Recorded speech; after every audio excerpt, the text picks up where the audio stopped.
been waiting a long time for this particular gathering of the two most interesting and popular authors that Kalamazoo has on the docket. And we are thrilled to get the two of them together.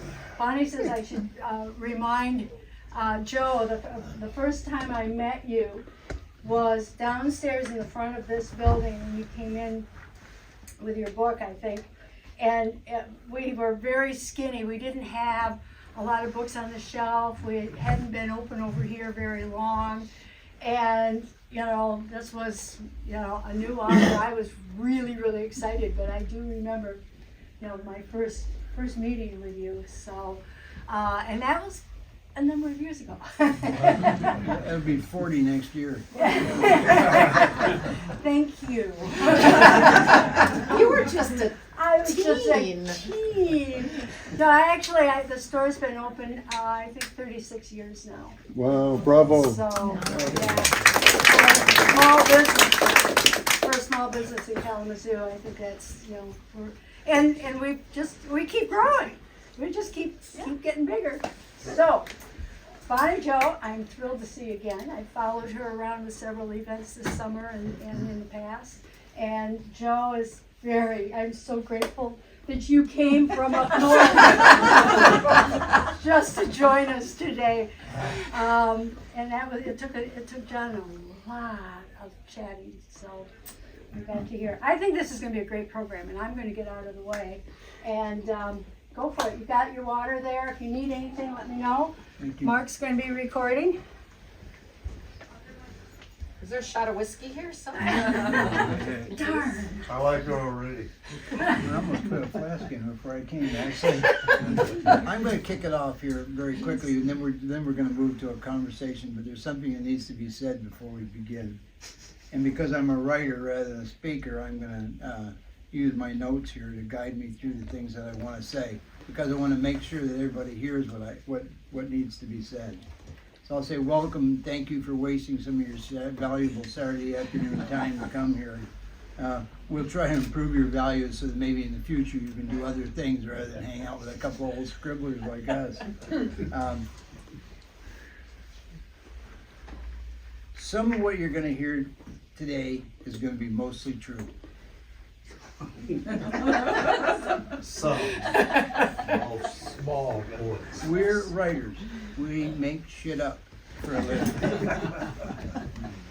Do not ever let that slide out of your mind as we press along here. Medicine is magic. Books are magic, and sometimes books are medicine too. Remember, magic always brings a gift, even if it's only the element of surprise. In reading The Waters, I found certain lines clinging in my mind like November ticks. Be careful not to fall into the quick muck. Freeze the creature alive in a gunny sack in the chest freezer. Be careful of men and poison ivy and rattlesnakes. Be careful of men and poison ivy and rattlesnakes. Freeze the creature alive in a gunny sack in the chest freezer. A rich swamp mud patterned chocolate colored moth shapes on top, those mud colors with a golden sheen like that on a butterfly wing. It's a beautiful way. Triangular head, golden eyes with vertical pupils like cat eyes. One thing that happens as you get old is you lose your fingertips. Freeze the creature alive in a gunny sack in the chest freezer. Sistris catenatus, Google translates to chain sistrum. Chain, I suspect, referring to the pattern of the animal's markings.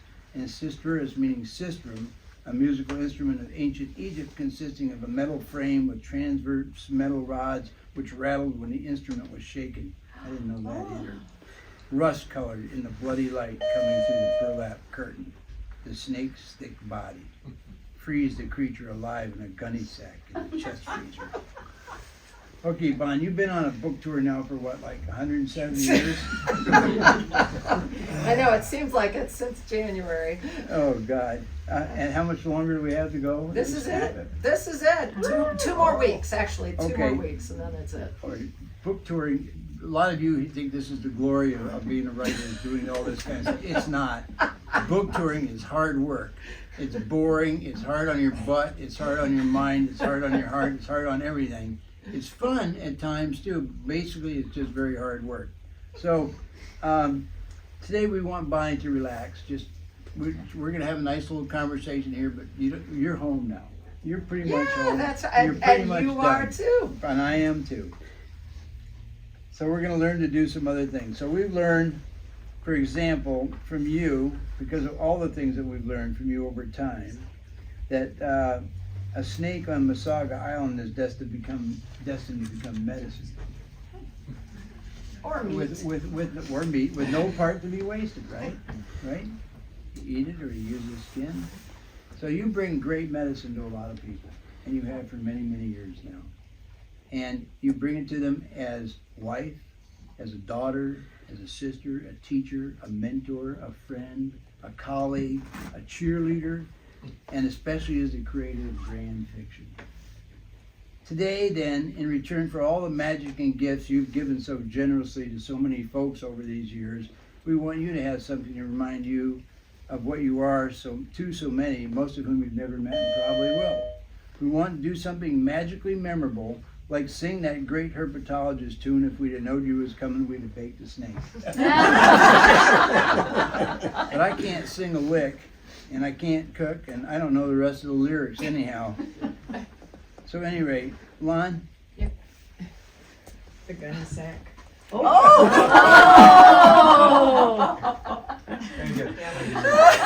Now I'm worried about opening it up. I was carrying it. I don't think you have to worry. This is the better half of the Heywood crowd. Oh.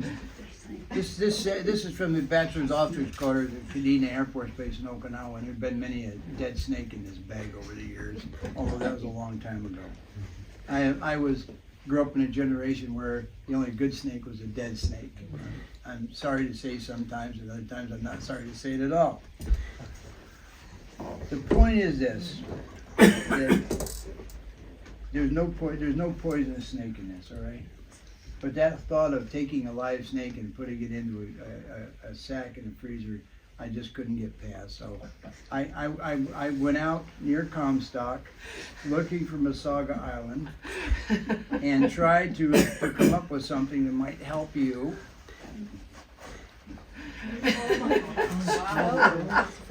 Oh, wow.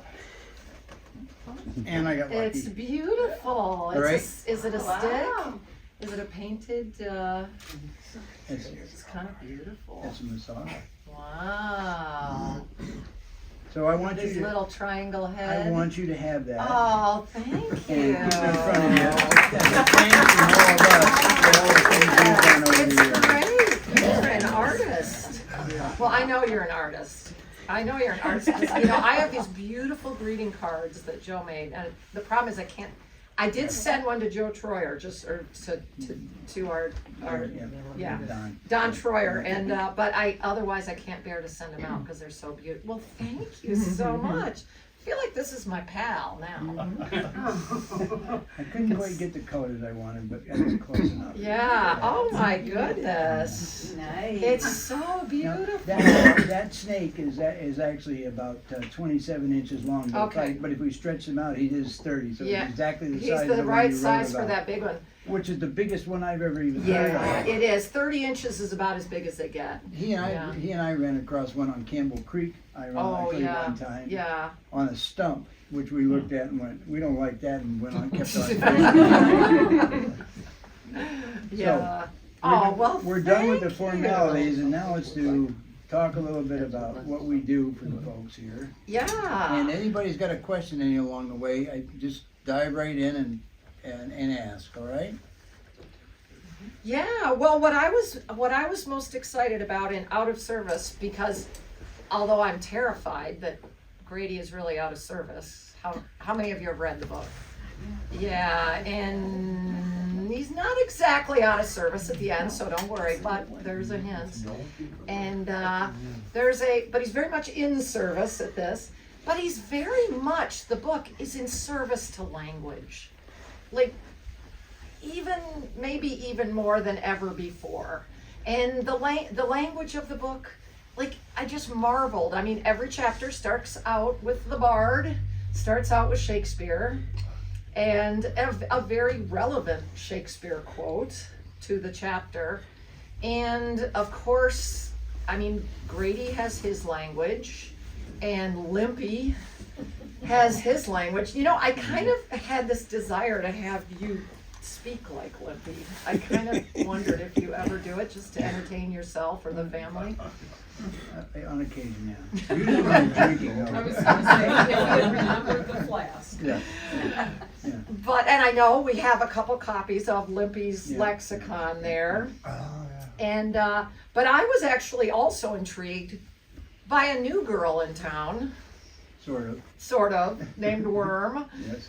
who is not clad at all. I would say she's not scantily clad. She's pretty much not clad. She's not glad, she didn't wear clothes. I know. How does that go in the winter? The story takes place. Don't know, I have to ask her, you know, yeah. And I'm gonna guess she's gonna be part of the Motley Crew from now on. I think. I don't know. I was kind of wondering if she was possibly related to Limpy. You know, he possibly, you know, Don't know. psychically.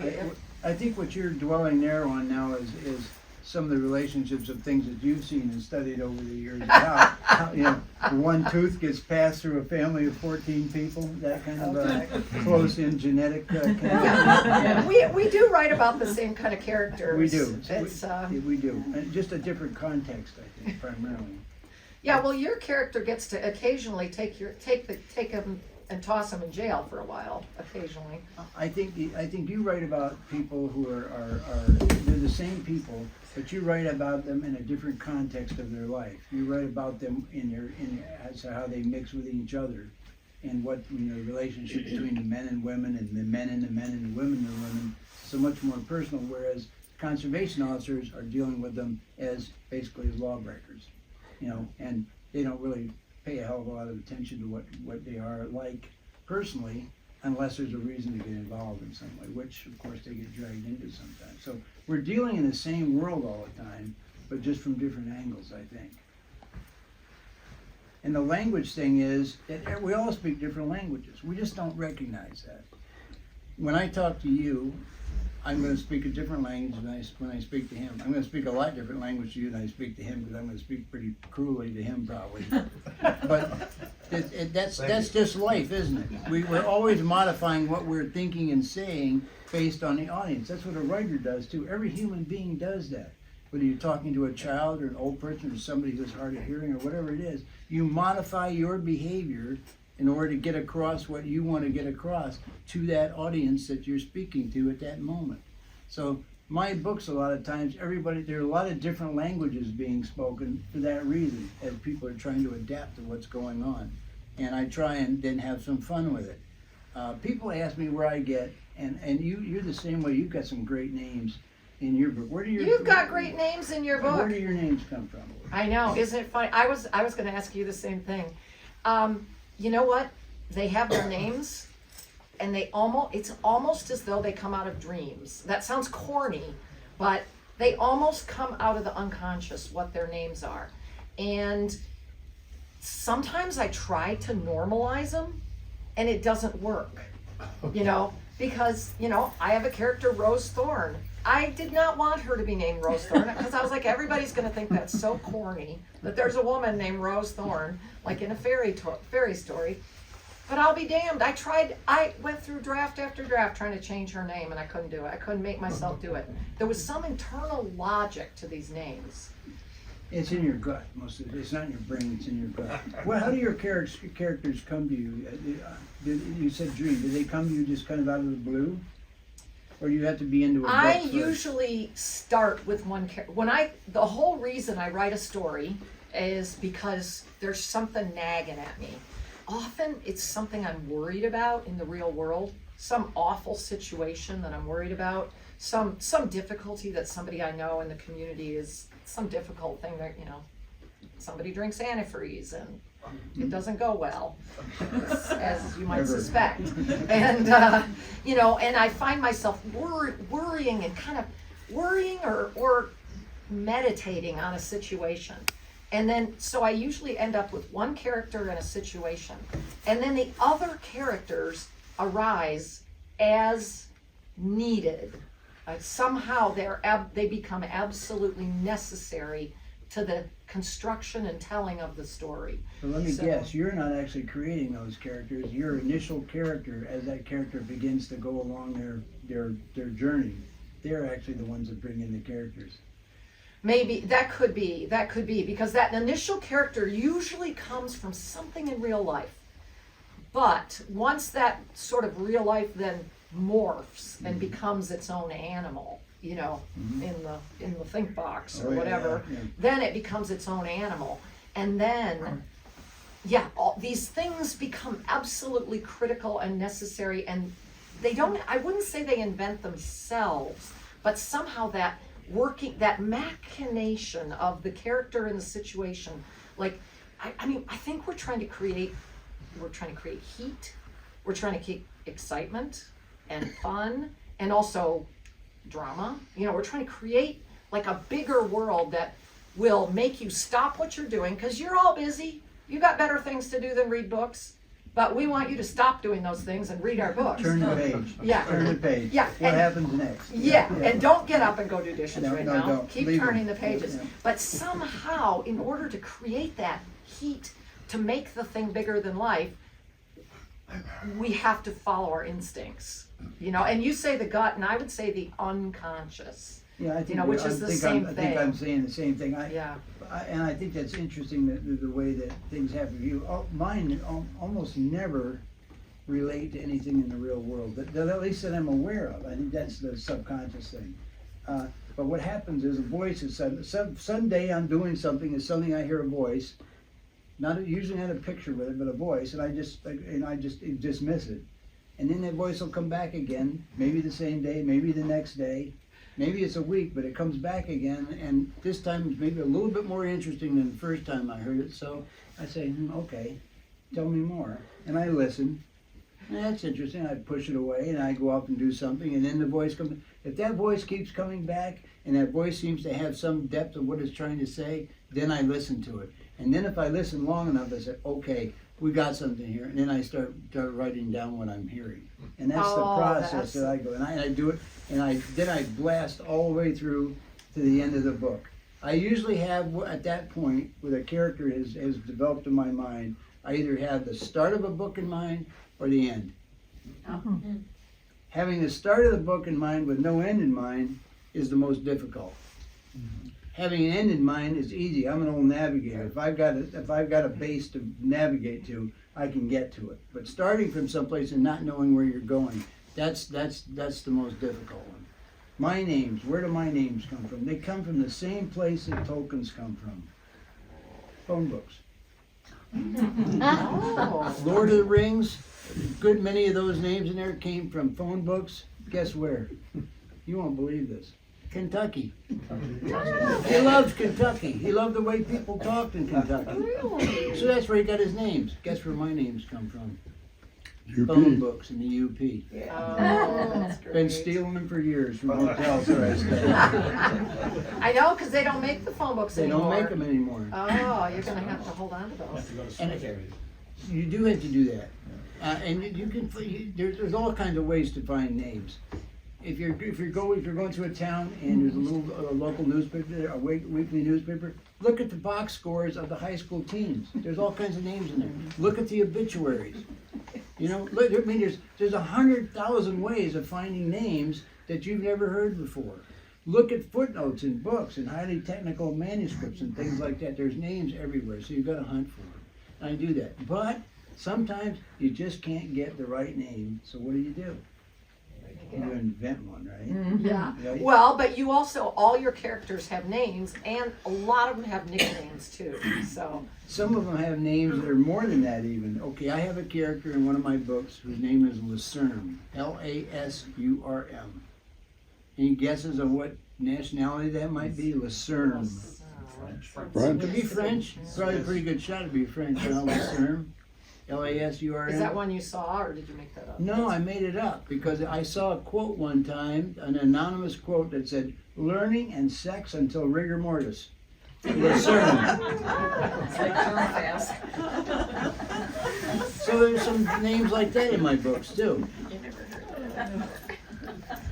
This is about having fun. There may be a message in some of your stuff. All my books deal with a serious conservation issue of some kind.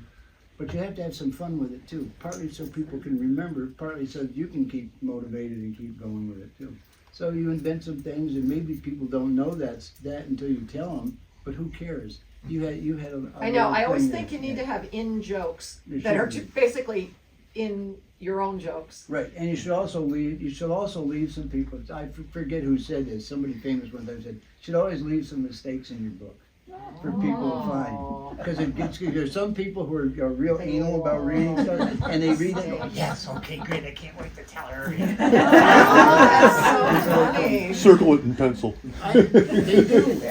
Hell, I do some of that And do they myself. tell I'll you? confess. Do people come to you and tell you? Yes, I had a guy come one time. I wrote the Berkut I wrote in 1987. This huge book. It's like 150,000 words.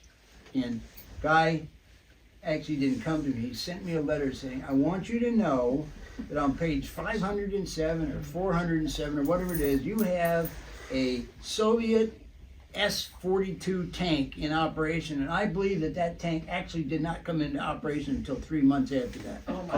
I know, that is the truth, isn't it? People, there is a specialist that knows every single thing So that you better can't do your imagine. research.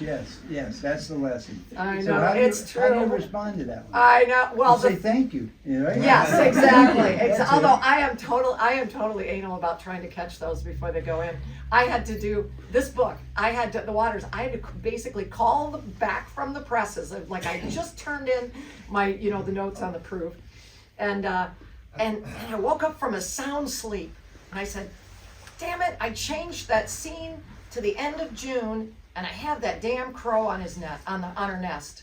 And it was like, she would not be on her nest in she June. wouldn't, no. So I had to contact my editor, "Could you please let me just change?" She let me change it, so that was nice. Well, the problem is I kept moving things around in time. Like I was trying to settle the book in time. And I don't know if you have this trouble with these logistics of so much of the book is nature. Yeah. You gotta be I have to get the nature right or I'll lose credibility with you all. So it's like, I gotta get the right kind of frog making the noise if At the it's right time at of the year, right in time. the right locale. Exactly. Yeah.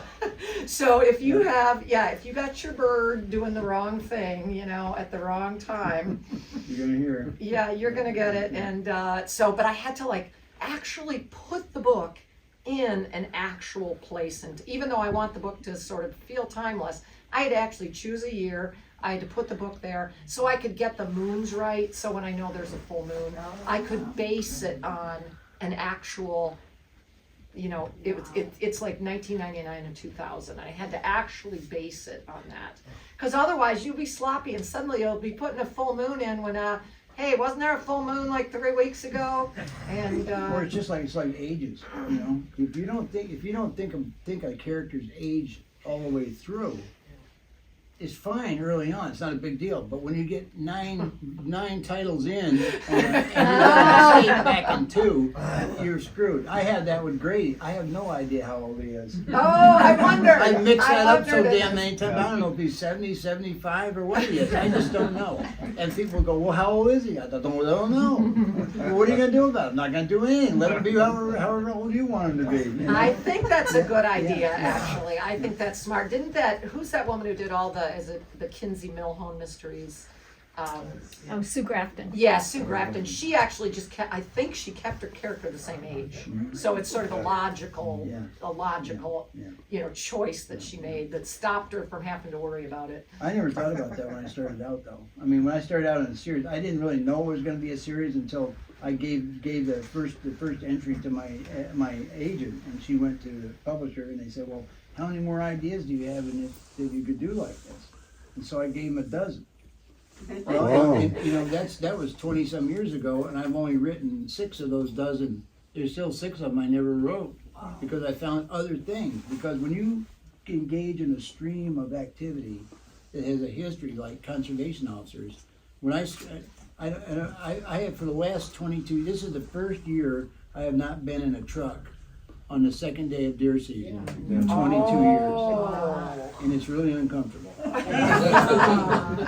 Normally, I would have been in the truck since 6 o'clock this morning, and we would already be covered with blood from animals that we've taken away from people, and all kinds of interesting things going on. But when you do that, and you begin to make friends with these people, and they become sources for you, you learn things about what's important to them and what their priorities are. And one of the things I learned was about a thing that is involved in the Garden Peninsula and big fights over Indian fishing and all of that kind of stuff. And every single officer I rode with told me about it. And I had not even thought about it as part of my 12 ideas. So how can you write a book about somebody's career that would occur during that time without putting doing something around that particular sequence of events? And The so thing that every single every conservation one of officer them knows has. it, So you have to do it. Well, the young ones don't now, but they hear about it from the old ones who were there, right? This is kind of the legends of being shot at and all the real violence that went on at that time.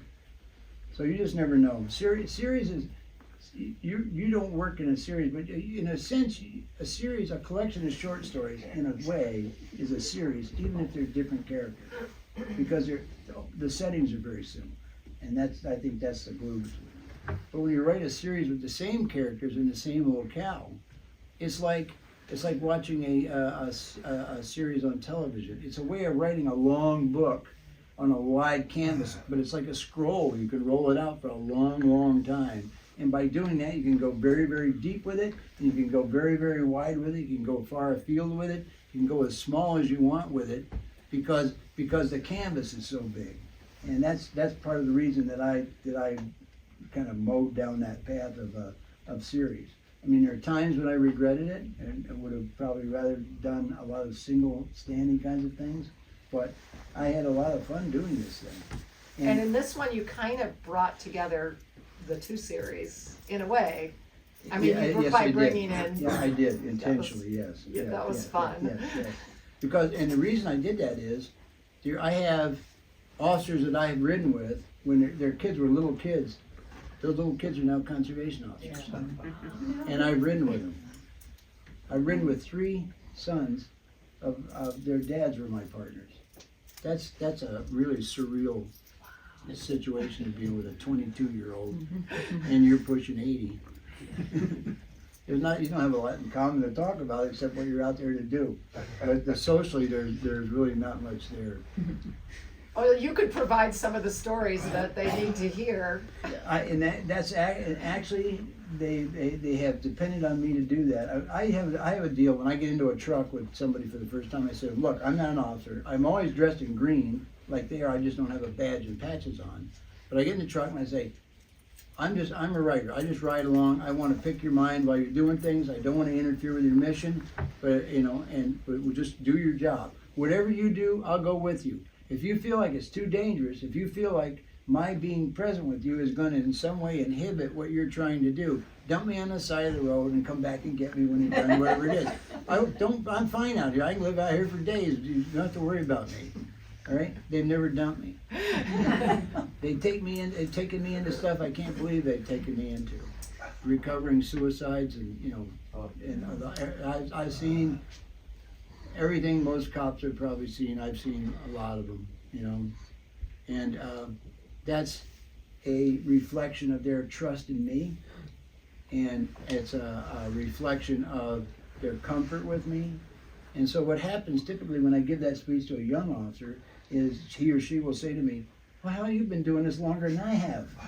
I want to learn from you. So when I start looking at something, tell me what you're thinking. I said, well, that's what I'm going to be asking you is what are you thinking? So, and this is one of the great things about research, especially if you're basing what you're writing on about something in the real world. You can talk to people who actually do it and say, as you're involved in doing it, at the time you're doing it in live time, what are you thinking about? We're racing to something. We've just gotten a call that's an emergency call. We've got to get there right now. And you can say to them, what are you thinking right now? What are you processing? What are your nerves feeling like? What's your heart feeling like? What questions are you asking yourself? And if you've gotten to know them and you spent time with them over time, they'll tell you everything about what you're feeling. So that helps you then, when you write your characters, to be as authentic as you can possibly be. How did your association with conservation officers evolve?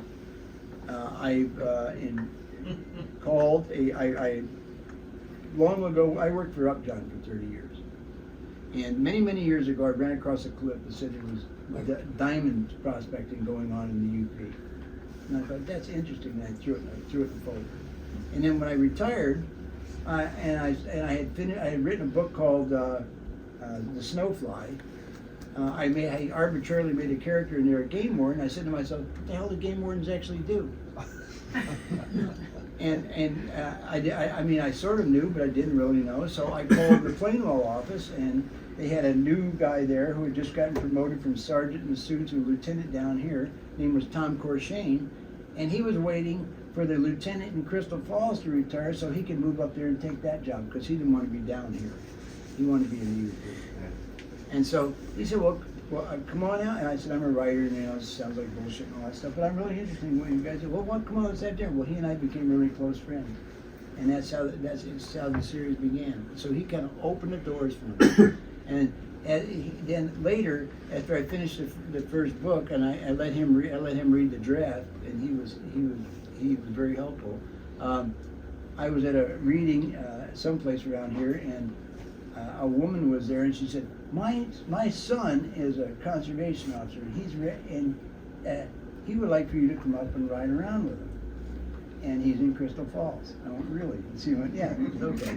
Meanwhile, the book came out, and this lady sent her son, the conservation officer, the book, and he took the book into his new lieutenant, Corshane, who had transferred from Plainwell, and said, "Hey, you got to read this book." And he said, "I already did." And he went, "What do you mean you already did?" He said, "I've been working with the guy for a year." I said, "He's a good guy." He said, and the other guy, who was the sergeant said, "Well, I want to invite him up here to go on patrols with us." He said, "I was just getting ready to do the same thing. You do it." That was 22 years ago. Still going on. Corshane then retired later on as the assistant chief, and then he was our regional director. So that's how it all began. Just interested. Picked up the telephone, right? That's how you find stuff out. How do you find out about snakes? Yeah, you just do research, call people, call the zoo, Yeah. call the. Ask people for help, you know. And people will help. I did go out 2 times with teams, biological teams, to find the snakes. Neither one of the time did we find them, though. Did you guys go up to Pierce Stock? Yeah, we went to Pierce Stocking, and then we went somewhere else one other time. You should have called me, because I can take you right to some pretty quick. Oh, really? Yeah. Okay. There's some important. You're in the UP, I can't find you. There's none up there, I'm happy to say. At least I know of. But there used to be. But I don't think there are anymore. But there are some over by Portage Creek. Yeah. Over in a Center Street game area, Yeah. where they have eastern box turtles. Yeah. Just down the hill from there, there's a. Which are tortoises. It took me a while to figure I that didn't out. know that. They're actually, box turtles are I tortoises. didn't know that. And they'll live for 200 years or something like that. At least 50 years. Maybe I'm exaggerating, at least 50 years. I didn't know. It's crazy. Yeah, they're not turtles. they're That's one of tortoises. the local populations. There's quite a lot Yeah. of them there. But we're just down the hill from there.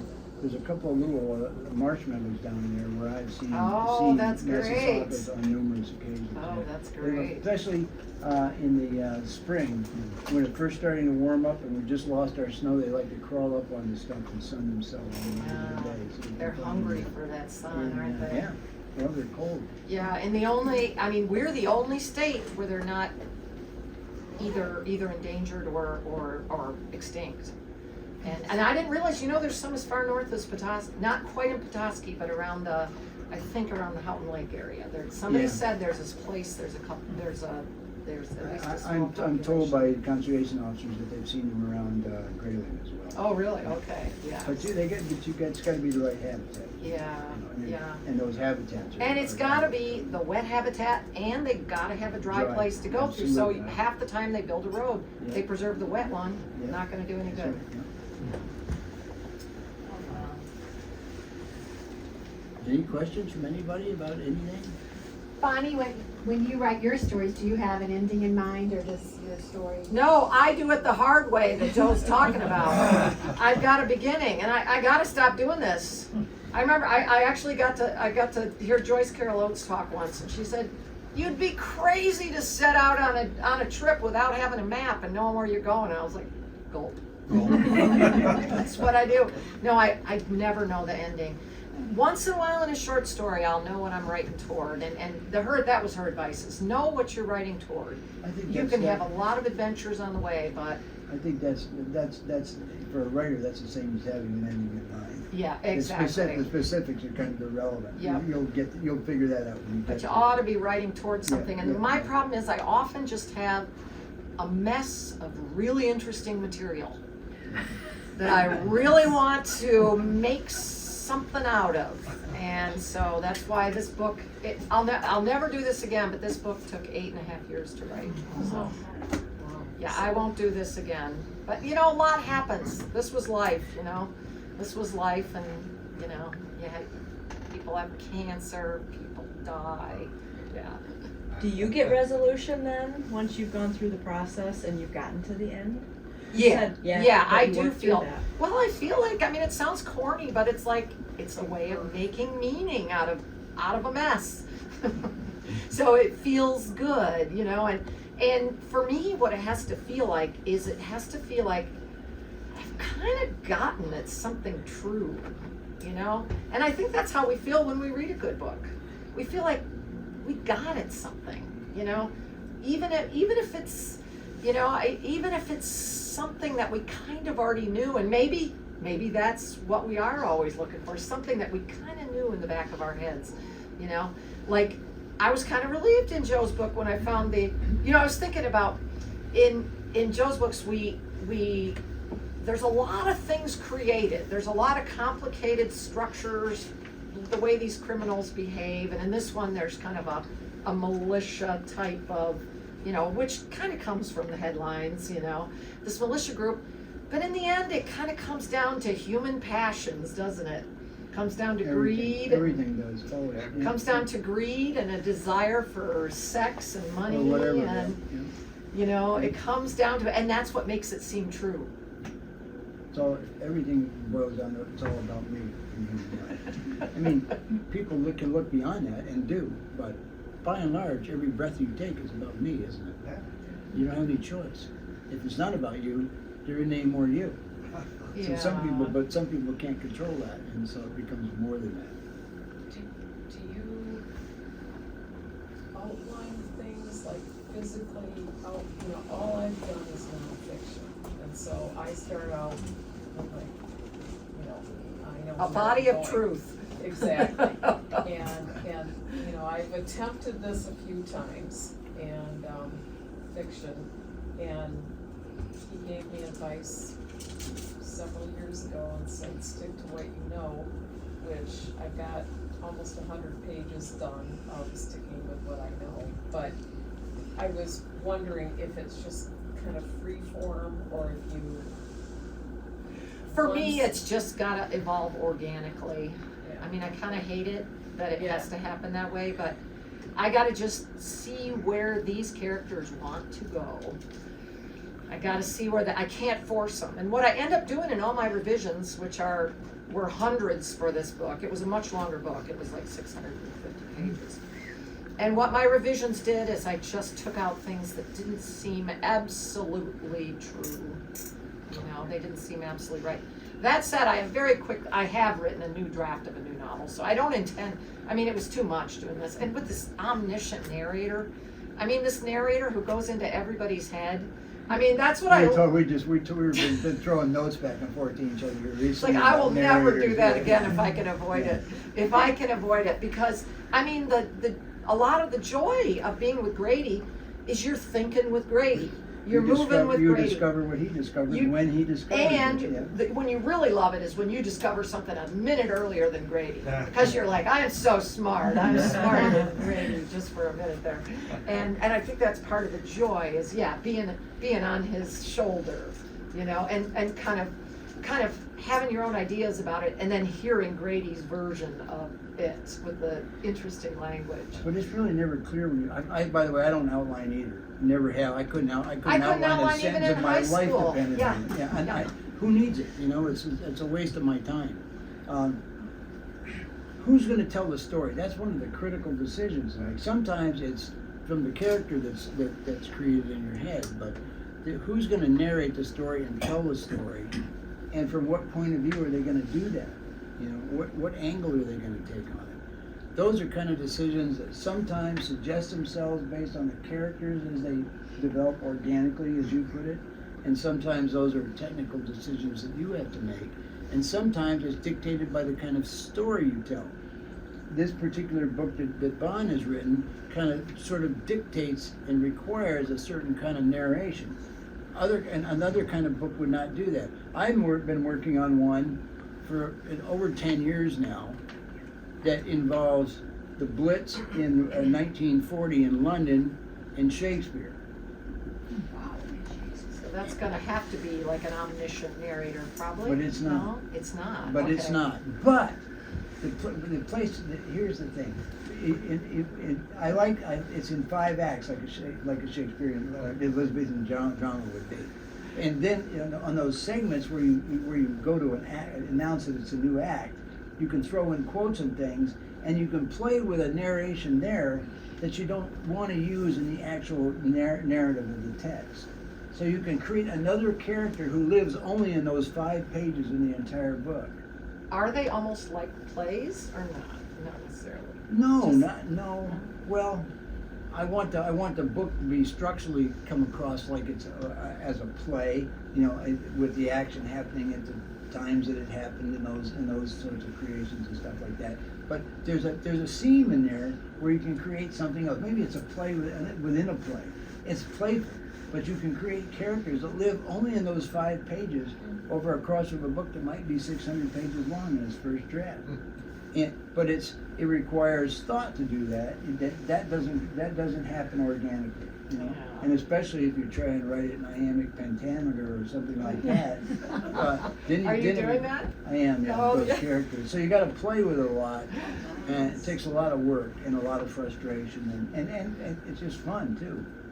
So probably the lesson here from us is no 2 writers are alike. We come from different backgrounds, different experiences. There's no one way to do that. And also each book that we work on is different. Everyone is different, and every time you go back and think of all the books you've read in your life. If you go back and read a book today that you read 10 years ago, you were a different person when you read it 10 years ago, and when you read it 20 years ago, you were a different person, and 40 years ago, you were a different person, and if you read it today, you're a different person, and you'll read it differently. Especially if it's a good book. Especially if it's a really good book, but those are really the only ones you're going to go back That's to. true, that's true. And but everybody's definition of what a good book is Yeah. different. That doesn't necessarily mean a classic. There are a lot of Yeah. really great books that aren't classics that people really enjoy, and it brings a lot of life, a lot of things to them. So the lesson there is that writers are kind of one of a kind, one-offs, and that's just how it is. I always had lots of kids, I'm sure she does, and students, she's taught a lot. Godfrey and I taught in the professional writing program at Western, a master's program over there, and we basically crushed the program and broke it because we got rid of it after we taught. I was gonna say, I don't know this And I program. really, it's called professional. That mistake. It was called, yeah, that's what I thought, professional writing. So we like to take credit for that when we can. But there's students want to know, and people who are interested in being writers want to know, how do you do it? And there really are no simple explanations for it. And I personally believe you can't teach people to write. We can teach you the rules of writing, technical rules of writing for handling English. We can teach you that. I cannot instill creativity in you like a black box or an app.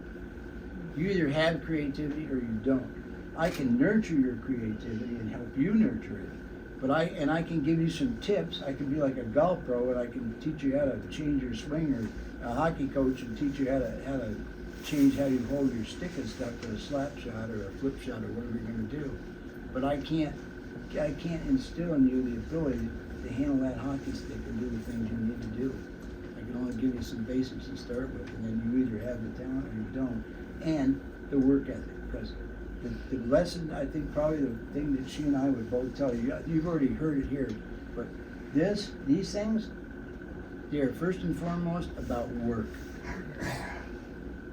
If you're a writer or an artist of any kind, you work. And you work regularly, and you work hard. And you work with your heart. You work with your heart, and then you know, for us, we revise with our brains. You write with your heart, and you revise with your brain. Yeah, and to think, and that was actually a lesson I had to learn because I thought it was about talent. I thought it was somehow about a gift. That's how teachers talk about it. Oh, you're gifted, you're talented. That's not helpful. You know, a gift and what's coffee cost nowadays? A gift and $4 will get you or you know, your writing gift and talent and $4 will get you a cup of coffee. Some places can be $8. $8, okay, yeah, I'm not going there. Yeah. So, but it really, I don't even think that language is helpful when teachers use that language, talking about gifts and talent. No, when I learned it was about hard work, holy crap, what a relief. What It a is. relief, Work because you hard can work I can do. Work I did. Work Yeah. I understand. Talent, Yeah. I don't know anything about that. I don't know anything about gifts and I was on the talents. Portage Education Foundation for many, many years, and there was some in there always talking about gifted and talented students. I said, bring one gifted student here so we can talk to them.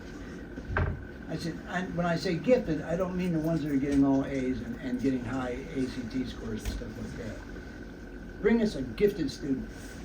Well, we don't really have a way of measuring that. Listen, I said, do you know that there's a kid who plays the French horn in Northern who's on a world orchestra in Switzerland?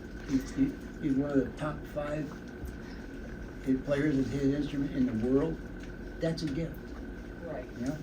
That's the kind of kid. When you say gifted and talented, that's not 30% of your senior class. That isn't the way it works. Gift is rare, you know, and you only bump into them once in a great while.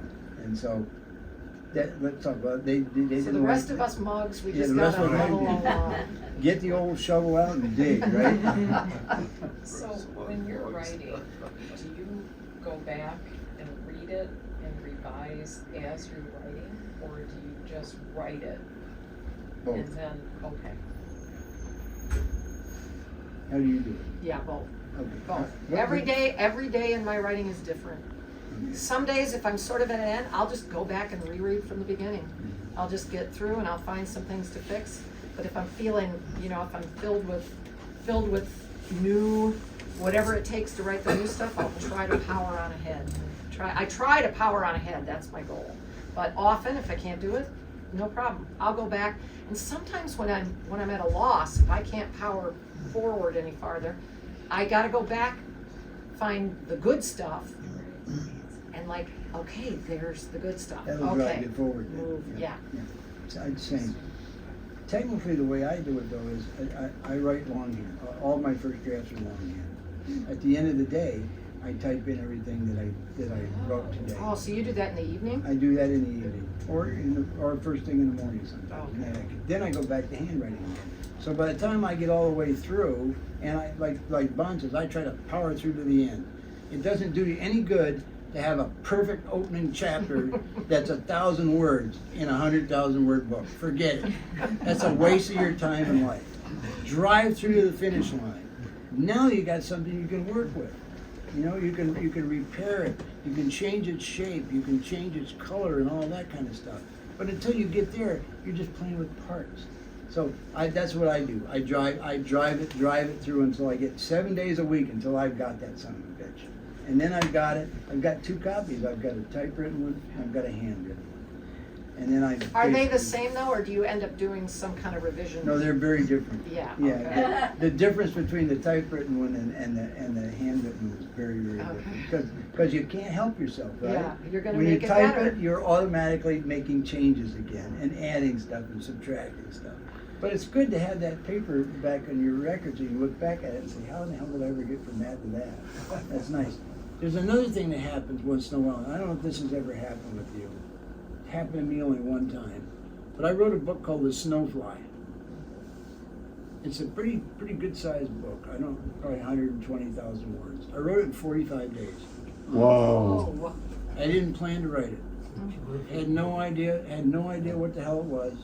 I was down in the basement where my old office was, and I was writing on something one morning, and this prologue came into my mind, and it came into my mind as a prologue. I thought, what in the hell is this about? Went upstairs to get some coffee. My late wife, Sandy, said, what's bothering you? I said, I don't know, I guess something just popped into my head that's kind of interesting, and what are you gonna do with it? I said, well, I think I'm just gonna let it run and see what happens, you know? It's like throwing a cast in the river. You know, it's a bad cast, to hell with it. It's in the river, it's in the water, you get a chance to catch a fish, so leave it in the water. So I left it in the water. 45 days, it was like writing down a movie. Every single morning I went down, or evening, or whatever time I had, I wrote it down. In 45 days it was done. And then I typed it up, sent it to my agent. She said, what the hell do I do with this? I went, try Lions Press. They publish outdoor kinds of things. And this was basically, I call it, it's a story, it's called The Snowfly. It's sort of about flies and fly fishing and the outdoor life and things like that. But it's really a story about finding home. What is home? What is important? And the danger of obsession. But I didn't know that when I wrote it. And I can say all kinds of fancy stuff about it now, but I had no clue I was going to write that book. So how do you explain things like that? Yeah, that hasn't happened to me yet, I'm waiting. Hopefully it'll happen. But you've known, Maybe the next book will But you've known others who it happened to. but it Yeah, doesn't yeah, happen and then often. it's happened in short stories Yeah, sometimes. right, that- And yes. so, yeah, where does it come from? I mean, we know it comes from the gut or the unconscious Yeah. or some world that we've been living in that we haven't even realized we've been living Well, in. there's that swamp You in know, there that we live there in. is a swamp. We can't see it. Let's call though. it that is the swamp. That is the swamp, yeah. Yeah, a lot of, Yeah. it's murky, It's murky. murky, but all there's ki- stuff, there's creatures It's in there. fertile, It's very and fertile, all yeah. kinds of things come out of that. Yeah, it's the swamp, that's how I'm gonna use that from now on, I've because already been patented by the boys in Korea. has it the swamp, are they, You know, oh, Barb, what's the name of that show? Barb? Mash. That's a swamp, yeah, that's That true, is that's a a swamp. swamp. I Their hadn't thought about place that. That's is right, the that's swamp, not- Their yeah. hospital is a swamp, yeah. Yeah, No, that's yeah. the place where they live is a swamp. Is it? Oh, Yeah. okay, Yeah. right, the mash. Yeah, their Their home tent. quarters. Their quarters, yeah. Well, and that was a fertile place too. They were making liquor there and, there was a lot going on there. So, I'm sorry to ask questions. Thank you, No, it's folks. okay. If there's not any more questions or. Oh, there were a couple Are of there- Sarah had one and there was one. Okay, I was gonna say too, answer a couple more questions, and then if there's questions you wanna continue to answer, that, you can do it after we break up too, you can still talk to us. So, but if there's a couple more questions. Yes, Yeah, go ahead. Sarah? I just had more of a question about like organizing your ideas. So like, I have a lot of trouble with like, okay, this is something about this character, this is about the setting, and then like I always just kind of lose it. Do you have any like good methods of organizing? Like your, just everything, I guess, or like what's worked for you? It's a mess, isn't it, in there? It's a mess. And I think you need to get, hold, when you have, like Joe was saying, you have all those parts and pieces that you're talking about. But you gotta find a way to make a stream out of them, to make a narrative stream out of them. So you've got all that information, but you have to find a way to get yourself on something that's moving, so that then you pull all the stuff in as you need it. And it's so hard. You know, the right drugs, you probably gotta take the right drugs. Hopefully it's only caffeine, hopefully. You come talk to us afterwards. Okay.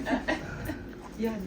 Well, I guess my question was kind of relaying to that is, when I'm writing, it's like the world stops, you know, and that's all I'm doing. So when I did the second edition, I asked my husband if he was okay with it, and he said, we have a place up in the UP, as long as you're up there writing, because he said you're kind of not worthless, but how do you package your time? That's a really good question. How do you package your time? By being selfish. Yeah. Yeah. Oh, If there you wanna be is. an artist, you're gonna be selfish. You're not gonna get anything done if you're not. I mean, that's raw and hard to say, right, Right. Chris? It is. Yeah. it You really got a hard. selfish wife, that's Yeah. right. It's okay. Yeah. Well, I have a little river shack that Chris calls for, he comes over. Yeah, that's, I got a shack on the river. It's one of very few places on the river in Kalamazoo. There's so few of them on the Kalamazoo River. And I have a fabulous, it's hard to be the spouse of a writer. I don't envy these two. You know, like somebody, you know, having a spouse who's off in his or her own world about half the time. But having a great spouse is that they bring you back into the real world. Yeah. Yeah. And they do it very nicely and easily. Yeah. They know how to get your attention. They know how to tell you when you've gone way too far out of bounds. They don't mind you being out of bounds, but you've been out there too long. So they need to reel you back inside the fence there for a while so you can get things straightened up and take care of other things. So 45 days was too much. That's not a joke. If you're gonna be an artist, all we have in our lives, really the only thing we have is time. And we don't know how much of that we have. Right? Feels like not enough. Feels like not enough. So when you're young, you're too stupid to know any better mostly, but time is all we have. If you are not judicious in the use of your time, or you're not focused in the use of your time, you're just gonna piss it away and it's gonna be gone. I don't care what you do with your life. Your time is the most valuable commodity there is, and you have to take care of it. And sometimes you're gonna have to take care of that at the expense of other people, and that's gonna be painful for them. So you may want to try and find some ways to be graceful about doing it too. But in the end, finally, you gotta have the time that you gotta have. I don't know about Bond.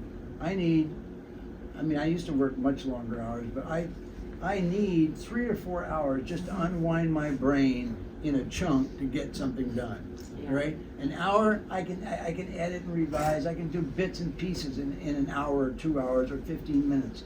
But to really get in to do things, I need to take 4 hours of my time, at least that, and be very focused and concentrated. So focused that when I'm done doing whatever it is, and I get back up to go do whatever else I'm going to do, I'm a little bit disoriented for a minute when I first start out because my brain has been somewhere else in a completely different world. That's exactly for me. It's Yeah. got to be 3 or 4 hours, Yeah. and it's hard to you just have to train the people in your life that they don't call before then. That's hard. And I know. We kept this summer. We live about 12 miles from Copper Harbor, in the middle of no place.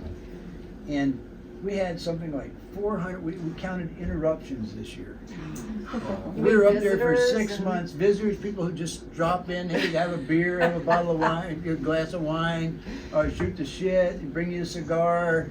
You're going hunting. You're going to do prospecting. What are you going to do? 400, almost 500, Oh my 500 interruptions Oh my over the course of goodness. 180 days. Sometimes 11 or 12 in a day. Oh, People no. just drive up. They're there. They just you got drive up. nothing else You to know, do. I just drove 150 miles. Oh, great. So what are you going to do, right? You invite them in, right? Jim Harrison used to have a sign he put up in front of his gun. He said, Okay. if I'm working, anybody comes up here, I'm going to shoot at you. He used to shoot that shotgun every now and then. To warn people, stay the hell away from here, I'm working. So this sounds foolish and it sounds like a bunch of, like big spoiled babies and brats, but it's about our time. And you don't make jokes about your time. Time is valuable, as everybody in this room really knows. yes. Yeah, and it is funny because you love. If you're a writer, you probably love a lot of people. You do. And you want to see them, and you want them to be in your life, but it's sort of funny disciplining them too. You can be in my life during these hours. You have to learn. We learned from Lonnie's brother taught me one too. Is that when he gets tired of talking to you, or he's got something else, you just say, "I'm done talking now," and that's it. He Oh, hangs up. that's great. So we've adopted that kind of around our place too. We're done talking now. That's it. Yeah. Go back to what you were doing. My grandfather used to say at a certain point, because everybody had a cottage on the St. Joe River and on a little island. That's where I got my island. And he used to at a certain point say, "I guess we should go to bed so you can leave."